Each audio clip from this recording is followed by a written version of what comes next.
Blog Talk Radio. Blog Talk Radio. Franchise interviews. From Easton, Pennsylvania to Sydney, Australia, you're listening to Franchise Interviews. Franchise Interviews.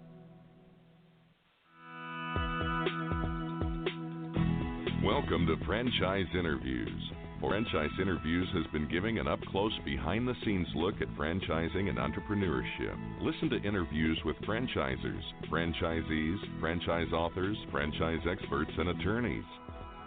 And now, welcome your host, Marty McDermott, and Franchise Interviews.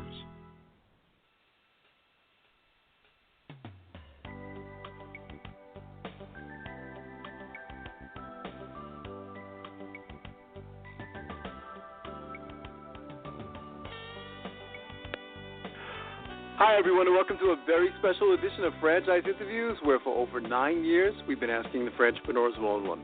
I'm your host, Marty McDermott. I'm the president of Franchise Interviews, and we have a great show today. We're meeting with Larry Sidoti, Chief Development Officer of Paris Baguette.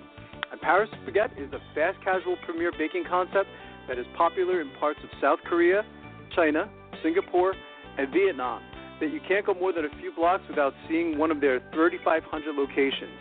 Paris Baguette is now setting to shake up the all-American bakery-café market in the United States, and we're going to talk to Larry about that in just a moment on Franchise Interviews. So stick around because we've got a great show.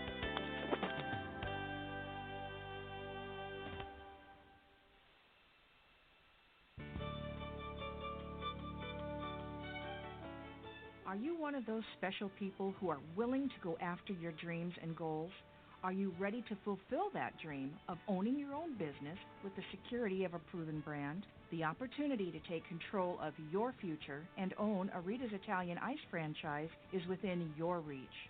Rita's is seeking success-oriented individuals who are ready to make a change in their life, and Rita's offers unparalleled training and support to assure your success. And did you know the frozen treat industry is a recession-proof industry, and there are Rita's in 23 states currently with 540 stores open. Rita's Italian Ice has been around for 25 years and is listed as a top-performing franchise by the Wall Street Journal. Now here's the really good part. Rita's Italian Ice is a unique and amazing taste treat. It's smoother than a snow cone, and it combines ice with real fresh fruit. The real fruit adds dramatically to the taste, and it comes in over 40 flavors. The ice and fruit are mixed on site and made fresh daily, and it is delicious. You'll want to know more about this exciting and successful franchise opportunity. Go to www.ownaritas.com and get all your questions answered. That's www.ownaritas.com to take control of your dreams and future today. You don't want to wait any longer to be a part of this adventure. www.ownaritas.com.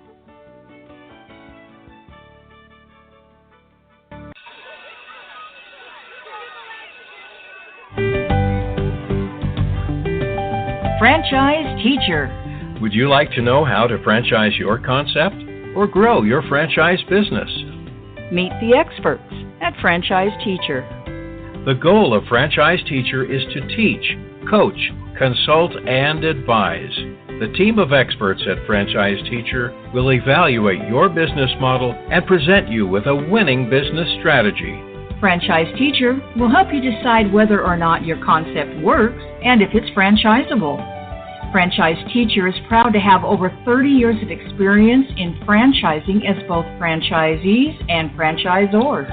Franchise Teacher are developers of over a dozen franchise systems, which include brick and mortar as well as home-based concepts of nearly 3,000 combined franchise locations. Whether you need to add more units or get more customers, Franchise Teacher can help. We will teach. Franchise Teacher will help you learn our proven system. Coach. Franchise Teacher will help you provide a game plan to succeed. Consult. Franchise Teacher will make sure you stay on track. And advise. Franchise Teacher will help you learn from our over 30 years of experience in franchising as both franchisees and franchisors. Take advantage of our free, no-obligation phone consultation. Simply go to franchiseteacher.com or call us at 561-385-3032. That's franchiseteacher.com or call us at 561-385-3032.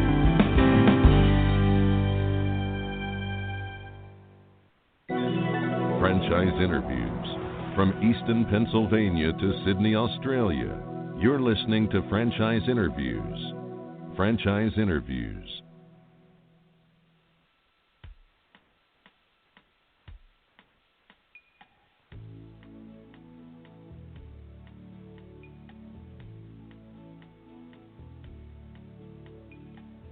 Hi, everyone, and welcome back to a very special edition of Franchise Interviews, where for over 9 years, we've been asking the entrepreneurs one-on-one. I'm your host, Marty McDermott. I'm the president of Franchise Interviews, and as we were saying earlier, we have a great show today. We're meeting with Larry Sidoti, Chief Development Officer of Paris Baguette. And Paris Baguette is a fast-casual premier baking concept that is popular in parts of South Korea, China, Singapore, and Vietnam, and that you can't go more than a few blocks without seeing one of their 3,500 locations. Paris Baguette is now setting to shake up the all-American bakery-café market in the United States. Hey, Larry, how you doing? Welcome to the show. Hi, can you hear me? I hear you great, Larry. How you doing today? I'm doing well. How are you? I'm doing fantastic. It's great to have you on the show. You know, when I learned about this franchise concept, I said I had to have you on the show because I don't think, you know, in the almost like 10 years we've been doing the show now, we've had your type of concept on the show, so it was very exciting. What would you like to ask our guests? Where are you calling from today, Larry? Beautiful L.A. Oh, fantastic. And I guess the weather's beautiful there today, isn't it? It always is.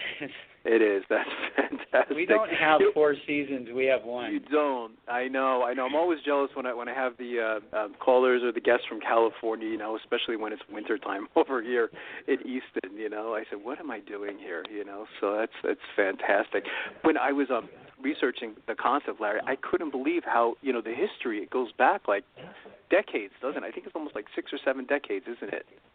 Yeah, we actually started from a small bakery called Sangmidang in Seoul, Korea back in 1945. Wow. So we just celebrated recently our 70th anniversary. That's a milestone. I mean, congratulations on that, Larry. I mean, that's, you know, in the 500 shows that we've done almost to date, I think you're probably one of the oldest concepts. You're definitely up there in the top 5. So, I mean, that says a lot, doesn't it, when you have that 70 years of history? Well, it says we're old. That's true. That's fantastic. It is remarkable. I've been in food service for a very long time, and you know the business cycle is typically 10 to 15 years for a good concept, and for one to survive 70 years, that's quite a feat. Absolutely. I would totally agree with that. So what makes Paris Baguette special and different from, you know, because there are, of course, other, you know, bakery cafes out there, Larry, and I'm sure you get the question all the time is, you know, what sets you apart from everyone else that's out there? Well, for the sake of non-objective lip service, our product is really good. It's probably the highest quality in the category. And it's different in that it's not quite as sweet as your typical baked product and pastry and cake. So it's a little bit more airy and flavorful, but not quite as sweet and not quite as over-the-top filling. And it's not only from a quality standpoint, but it's also a pretty unique concept in that it's not a low barrier of entry category, and Paris Baguette is very difficult to knock off, so it's kind of in an area by itself. But our product line is quite unique and incredibly good, and I think that gives us a huge advantage. And our volumes are quite high for something that has been one of America's best kept secrets. True. That's true. Your volumes are quite high. I mean, when I was researching the numbers, Larry, I mean, it was, I thought the average unit volume was somewhere in like it was a little over 2 million, wasn't it? Correct.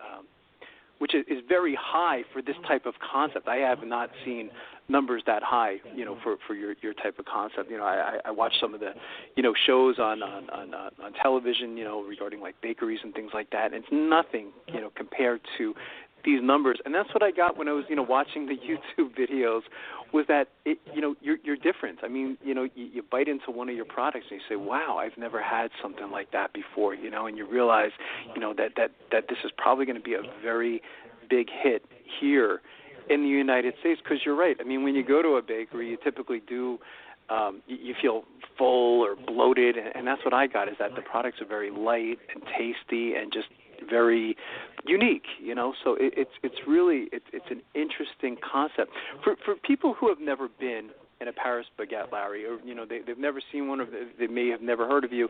How do you typically describe the concept? Like if you were at a franchise show and someone came up to your booth and said, "So what do you do? Are you just a bakery?" I mean, where do you go from there? We're considered a fast casual bakery and cafe concept. Yeah. In addition to our pastries and baked goods, we also have a very creative line of sandwiches, both hot and cold, quick grab-and-go snacks and light lunches and light meals.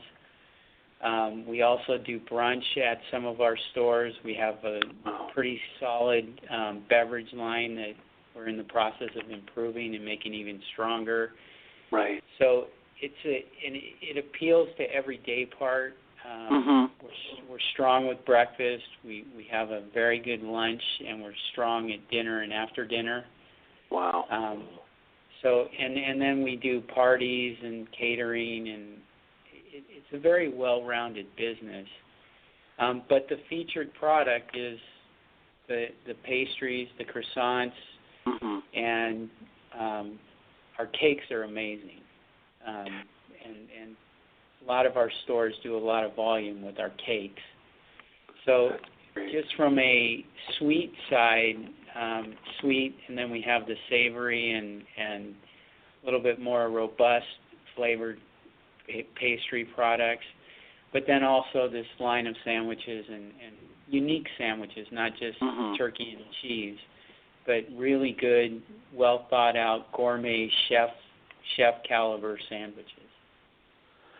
It's great because I guess the hours of operation really go from morning, afternoon, evening, and then even after evening, for dessert. I mean, so it's open quite a long time during a 24-hour period, isn't it, Larry? Yeah, which is exactly why I work in the office and not in the stores. That's true. What's your? This is a tough question. This is going to be a tough question for you. But I mean, do you have a favorite? I mean, when you go into a Paris Baguette, I mean, you get to see them all the time, and you get to try a lot of different products. I mean, have you had like one or two particular favorites that you like, Larry? Yeah, I like the pineapple croissant because I like our creams. Our creams are unbelievable, and I've never met a sweet that I didn't like. So I love our cakes. I mean, they're amazing. Great. But I try not to go into the stores a lot because I come out 10 pounds heavier every time. I have no self-control. You and I are probably soulmates. I'm the same way. I love sweets as well, and it would be torture for me. But even though, you're right, the presentation of the cakes and just, the way you have everything, laid out is really, it's quite impressive. About the industry, Larry, I mean, where is the industry at today? I mean, are there any numbers as far as your industry, as far as growth and volume and things of that nature? It's a fragmented industry. Unlike other categories, it's not well defined. Right. There's the Paneras of the world that are more. They have a very specific demographic that they target and are very successful with.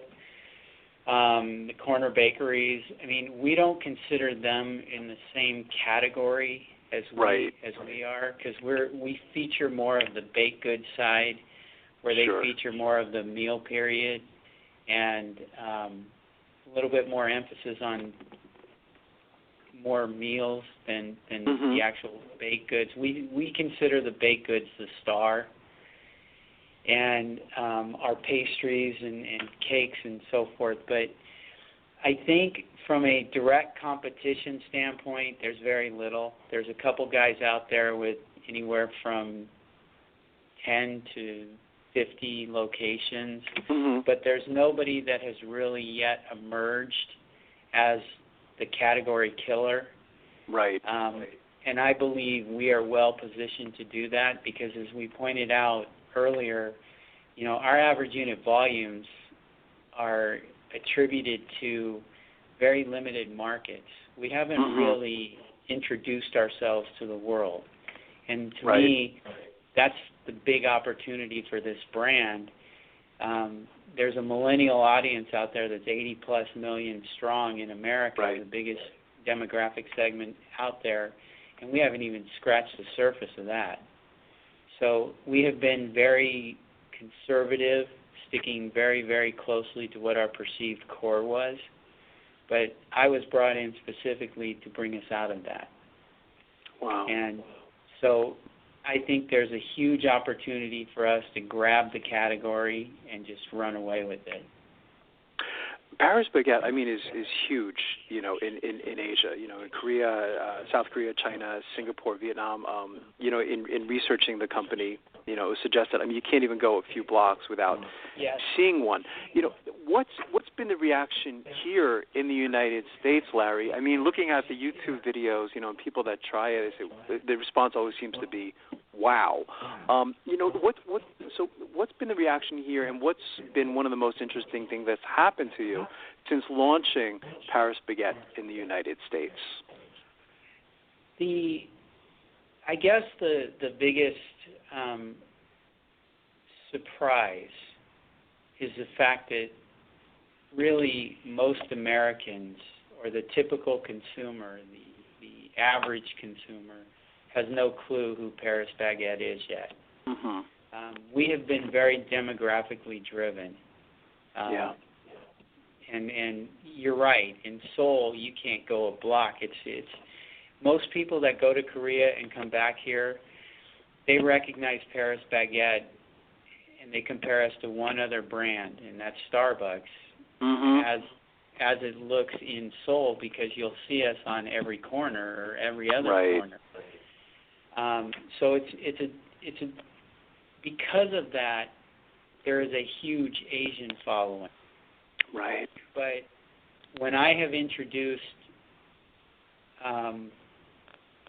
people that I've worked with in the past, or I know in the industry, to Paris Baguette, they are blown away by the quality, and you know, especially people in Manhattan that I've worked with for a while.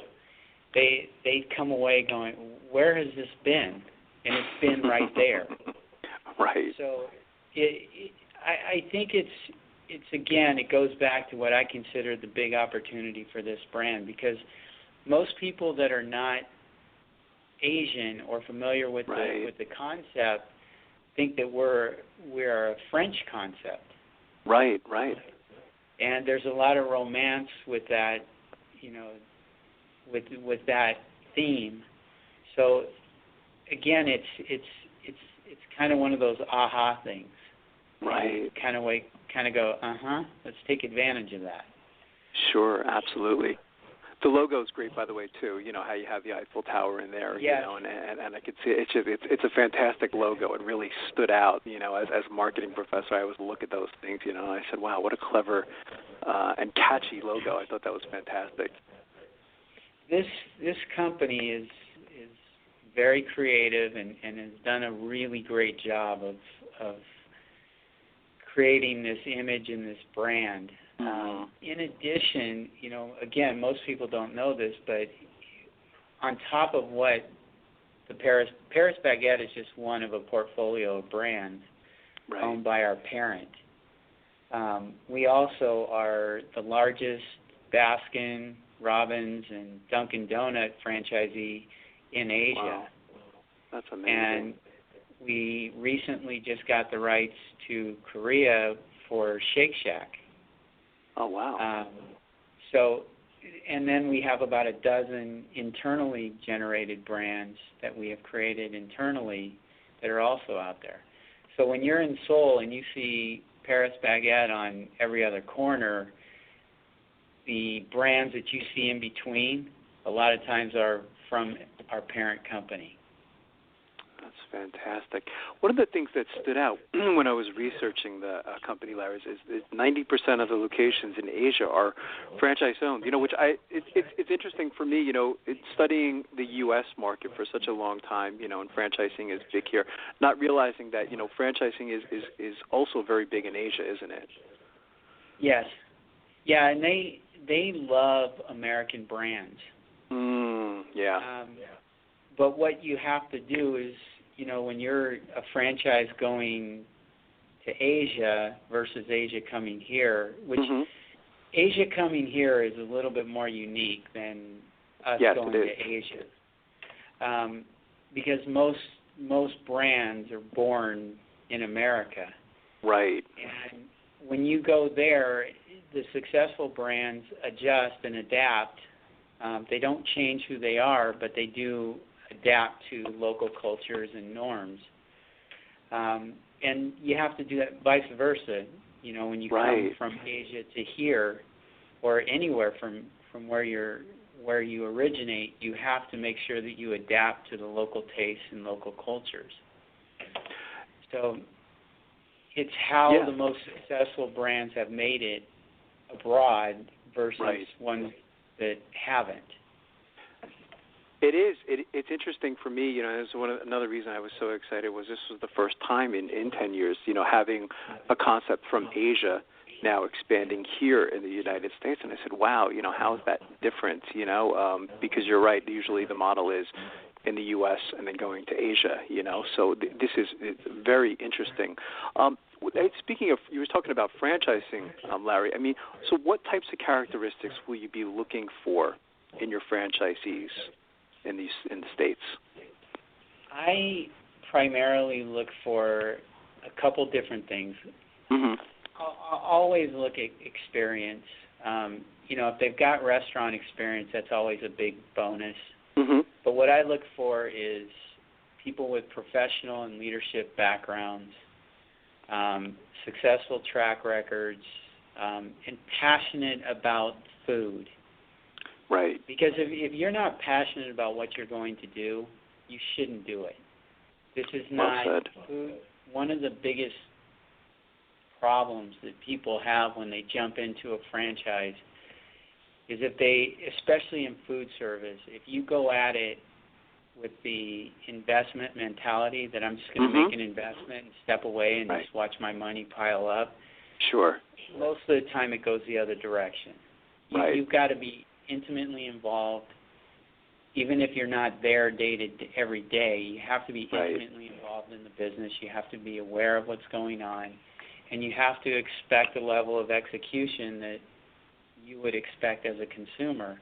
Sure. And it again, I've been at this for over 21 years, and I've seen every kind, and I've been a franchisee and been a franchisor, and I've been at every seat at the table.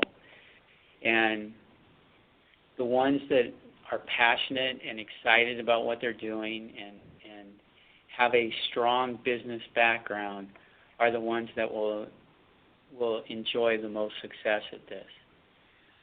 But that's what we look for when we're going after people. And we put them through a pretty extensive process. And, one of the things that we're fortunate about is, we're not one of those garage startups that, has to rely on franchise fees to get through to their next payroll. We're part of a multi-billion-dollar organization. So we vet these guys pretty good. And, we make sure, you're never going to be 100% correct. But we put them through a series of interviews and we want to get the best, and we want to, and not only for the brand, but I want to make sure that the franchisee is going to get out of it what they put in, and get out of it what their expectations are. Because, again, if you've ever been on the other end and things go south, it is a very demoralizing and difficult place to be, and I don't want anyone going there.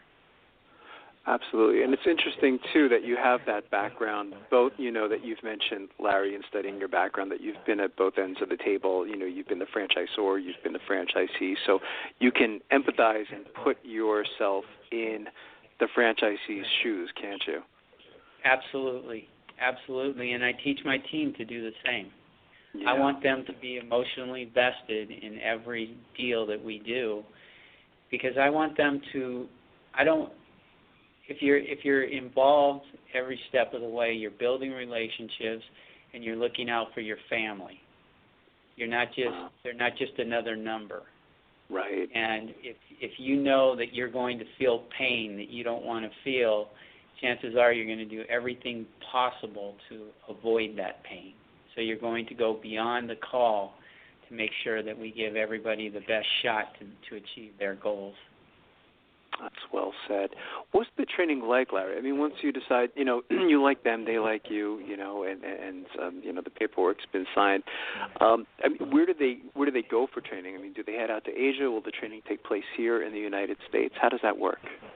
It's here. We have, again, one of the unique things about this brand is we have set up support centers in each of our key markets. I mean, These are major facilities. Our facility in L.A., which is our domestic corporate office, we're in a 120,000 square foot facility, and we have 3 training kitchens here. So anyone in Southern California trains in our L.A. office. We also have a mirror of this in the Bay Area in Northern California, 70,000 square foot facility with training kitchens and distribution and logistics support. And then we also have that on the East Coast in Moonachie, New Jersey, right across the river from New York. That's a 65,000 square foot facility with training kitchens and facilities and logistics and distribution support. So we set these pieces up to make sure that we can provide the level of support needed to make sure that we give franchisees everything that they need. Again, as you know, knowing the franchise world, that is highly unusual. Usually you have central command, and it's certainly not 120,000 square feet for a 45-store chain in the U.S.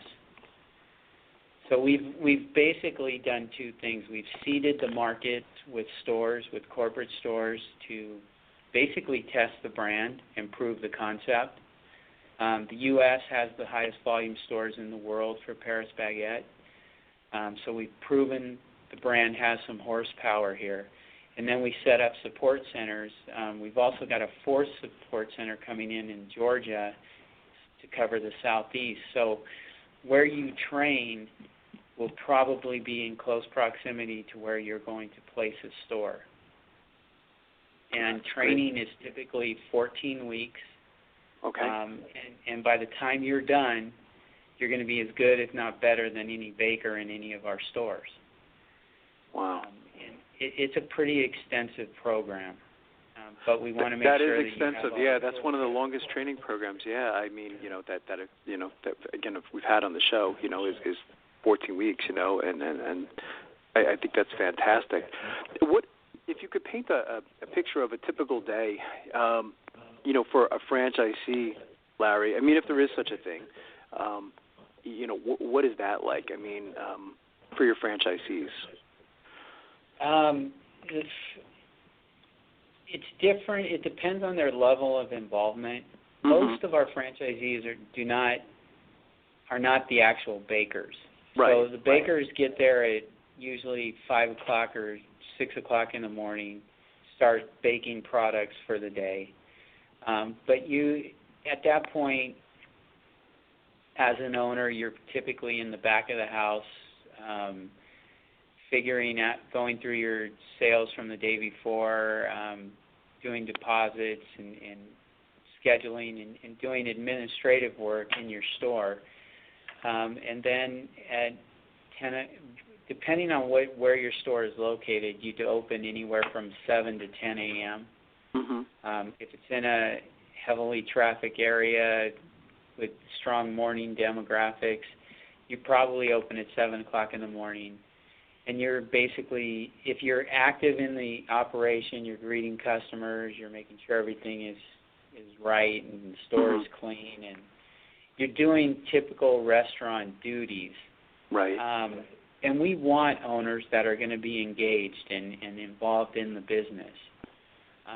So you're doing those kind of tasks and just making sure everybody's where they need to be and in place. And, you know, a lot of times some of our owners will be at the register, talking to customers, taking orders, ringing people up. Again, we're very new on the franchise side, so I don't have a lot of data points. Right. We spent the first 10 years just growing corporately and organically with ourselves. And again, I was brought in to kickstart and introduce the franchise program to this system. That's great. Because you've been on both sides of the fence, and you know the majority of our listeners, Larry, we call them aspiring franchipreneurs. Most of them want to get into franchising, but we find from doing the show such a long time now that many aspiring franchipreneurs, they don't know where to begin. What advice would you give to them in their quest to buy a franchise, because you've been doing this such a long time now? I would say you look at something that you can get passionate about and are very excited about. You need to be clear on what your objectives are and your goals. Right. You need to look beyond the superficial stuff. Like, again, I know money is extremely important, but you got to look past just the money part of it. You got to look at something that you can get heavily invested in emotionally and also financially, and that you believe in. And when I say that, the most important part of a franchise relationship is alignment. You have to make sure that you're aligned with that company that you would be getting involved with, and they're aligned with you. And which means you have to believe in what they believe in. You have to have similar values, and you have to make sure that you are in tune with the leadership of that company, that you know them intimately and understand what's driving them, and what you basically got to put yourself in the organization, right? And try to come out with a decision that you feel totally comfortable with and aligned with, and just make sure that all the pieces are in place and you do your due diligence. Don't get trapped into something that you think is a hot concept or something that looks great today, because there's a lot of here today is gone tomorrow, and I live in the capital of that right now. I can't tell you how many times I get the question, because, doing the show such a long time, Larry, is, from an aspiring franchipreneur, it's like, what's hot right now in franchising? And you're right. Yeah. I typically have the same responses. You might want to be a little careful about, what's hot today, because you're right. It's a lot of times it's gone in 5 years, isn't it?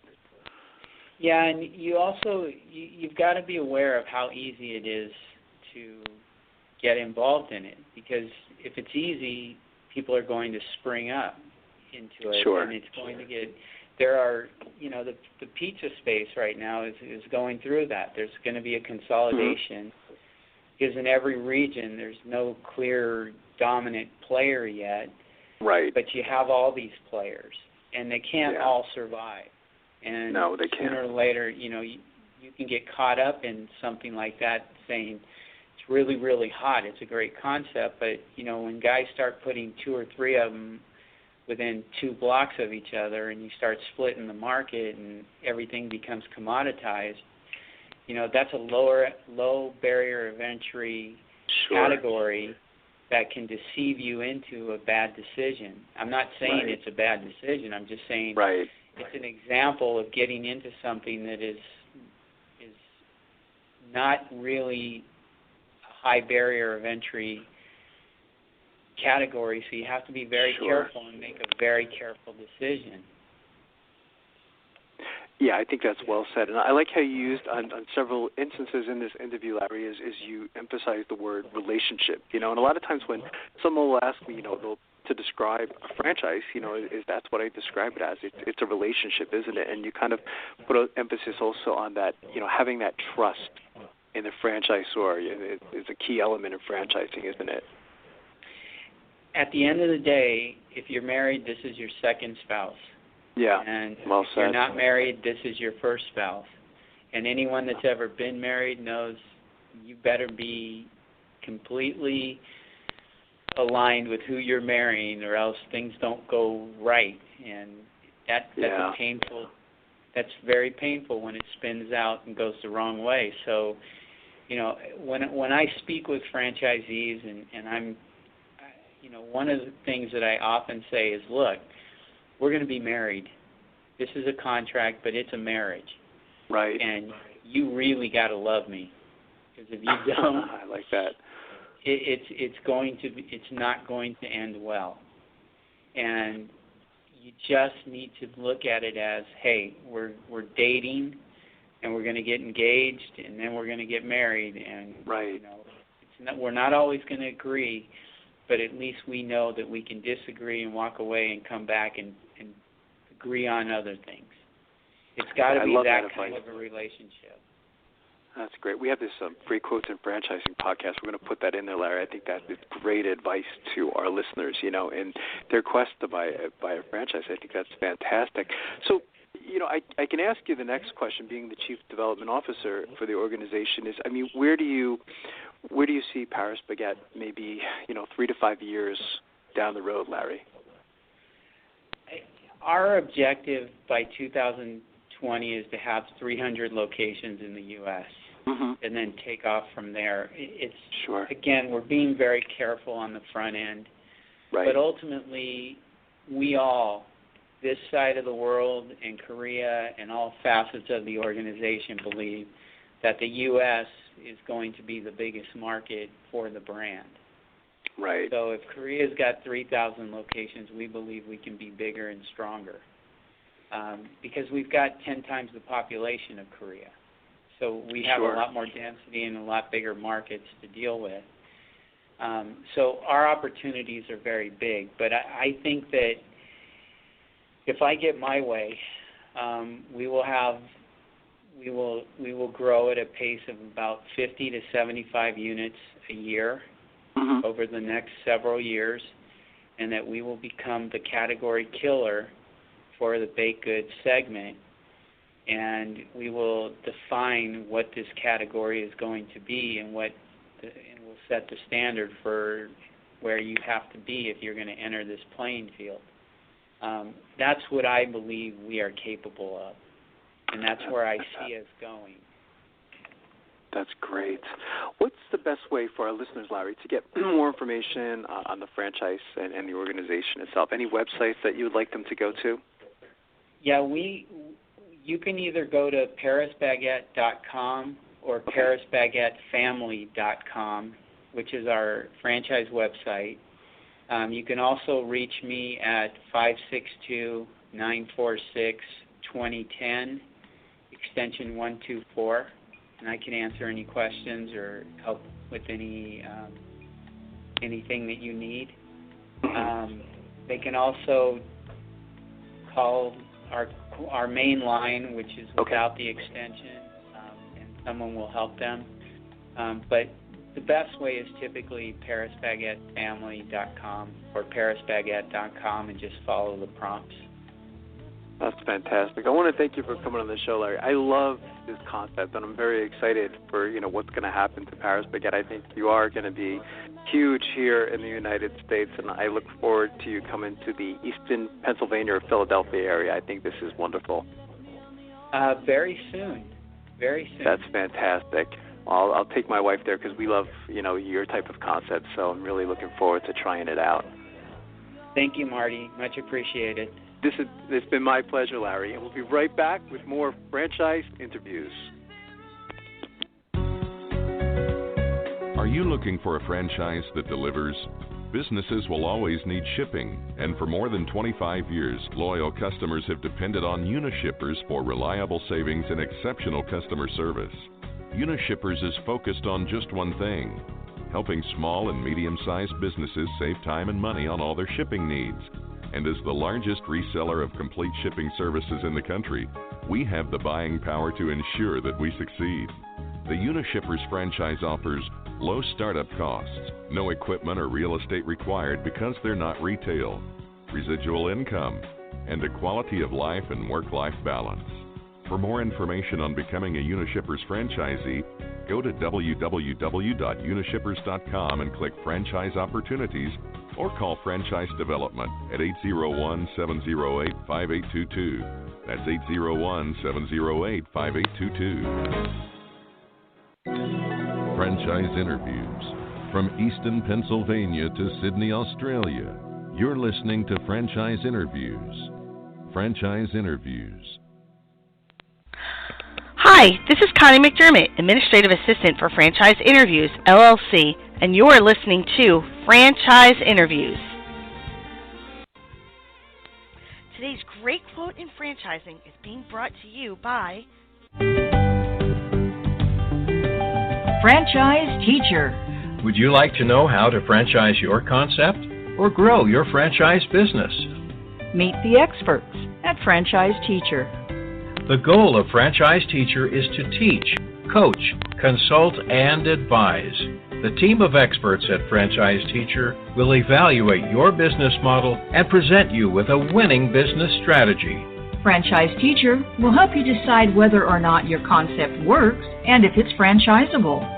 Franchise Teacher is proud to have over 30 years of experience in franchising as both franchisees and franchisors.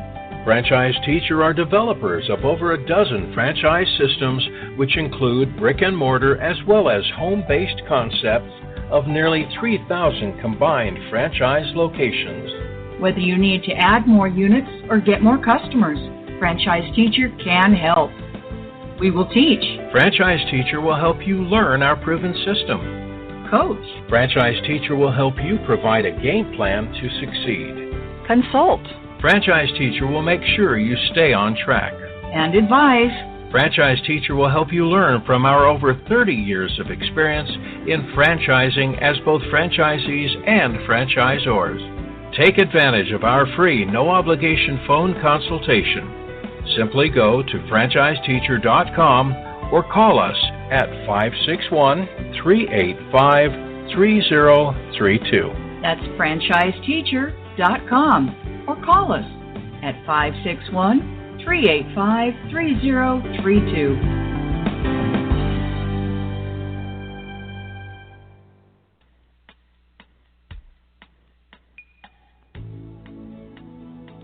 Hi everyone, this is Marty McDermott from Franchise Interviews, and welcome to another edition of Great Quotes in Franchising, where each podcast you get to hear a great quote in franchising. You know, we've been hosting Franchise Interviews many years now. In fact, this year is going to be our 10th year and 500th show, and during that time we've had some incredible quotes on our show. One of my habits since hosting Franchise Interviews is I pick out one show to listen to every single day, and that's the great thing about a podcast is you can go back and listen to the old shows from like 9 years ago, 5 years ago, or even yesterday. And, you know, I always find something interesting for our Great Quotes in Franchising podcast. And most recently, I was listening to an interview that we did a couple years ago with Craig Slavin, who is at the time, he was a 45-year veteran to franchising and just full of knowledge. And he had this wonderful quote. He said, just because you can afford the airplane doesn't mean you should be be the pilot, and he explains why and how this all pertains to franchising. So here we go with Craig Slavin of Franchise Navigator. With so many concepts, this is where your service comes in. When I was reading about your background, Craig, it sounds like you certainly discovered a need in the market. It's as you were saying earlier, it's a nightmare for the franchisor and the franchisee to both get involved with each other if it's not going to work out. So you created this interesting concept called Connect Me. It kind of segues into my next question. With so many different franchise concepts, how does somebody who's interested in getting into franchise, how do they select the right one? Well, that's a great question. And my favorite expression is, just because somebody can afford the airplane doesn't mean they're qualified to be the pilot. Wow, that's great. So, I'm going to have to use that on the show. My pleasure, by all means. And what I found was that people bought franchises for the wrong reasons. And what gave me that insight was really two things. One, when I was asked to provide expert testimony, litigation support when there's conflict, and I would listen to both parties. And it's sort of like that song, everybody's right, everybody's wrong. You know, there is no right, there is no wrong. There's three sides to every story. And then what happened was, it was really a very interesting aha. Having been a franchisor, having sold franchises myself and consulted to hundreds of companies, we'd always scratch our heads and wonder after we sold a franchise, you know, is this going to be a good fit? How are we going to know if this person's a good fit for this model? And you generally don't know until after the fact. And after the fact, if it's not a good fit, it's not a good thing. So we looked at whether or not we could be predictive in the recruitment and the selection and the awarding of franchises to people, because it's sort of like walking into the vegetable section of the grocery store. You don't have just onions. You don't have just potatoes. You've got a wide range, a wide variety to choose from, and the same thing is true about people and human nature. Everybody has their own value system. They have their own strengths, their own weaknesses, skills, behavior. So we looked at how can we be predictive. And I assembled in the late 80s a team of industrial, clinical, organizational, and behavioral psychologists, along with some key franchising executives. And we looked at what is it we're looking for and how can we find it, and whether or not there's a tool out there that we could use to measure the skills, the values, the behavior, entrepreneurship, leadership. And the fact of the matter is, in real-life situations, we utilized some of these tools, and the tools were great tools, but they were generally designed to recruit employees and determine whether or not somebody in one cubicle is going to get along with everybody else in the 38 other cubicles surrounding them. It had very little, if any, application to managing, running, and executing a business model. So we developed our own tool, and that tool is called Franchise Navigator. It's a skills, values, and behavioral assessment tool. It takes, now that it's online, it takes approximately 8 minutes to complete. And what it does is it actually identifies the skills of the particular individual, what their value system is, because that's the basis for making decisions, what their behavior is, how they're going to function in a leadership capacity, in operational efficiencies, customer service, people development, delegation, time management. And we now have approximately 150 franchise organizations where we've gone in and we've actually benchmarked their existing franchise operators, and then these companies, using their own performance metrics, identify if they're a high performer, a mid performer, or a poor performer. We have a team of independent statisticians that then do an entire statistical analysis of the data, and from that, we're able to create a high performer profile for either single unit or multi-unit for each of these companies that indicates on a scale of 0 to 100% in 4 different dimensions where the high performers score, where they fall. All inbound candidates, new candidates, are given the same assessment tool, and within 2 seconds, an email is sent to the franchisor that graphically, in color and through a chart, identifies the individual, how they compare to the high performer profile, and whether or not they're a strong candidate, an acceptable candidate, or a poor candidate for that particular franchise. So it goes beyond criteria of money, location, and industry preference, and it actually goes into, can this person execute the business model, be the extension of the brand in that particular market, and is a good fit. Well, Marty, a lot of work has gone into this.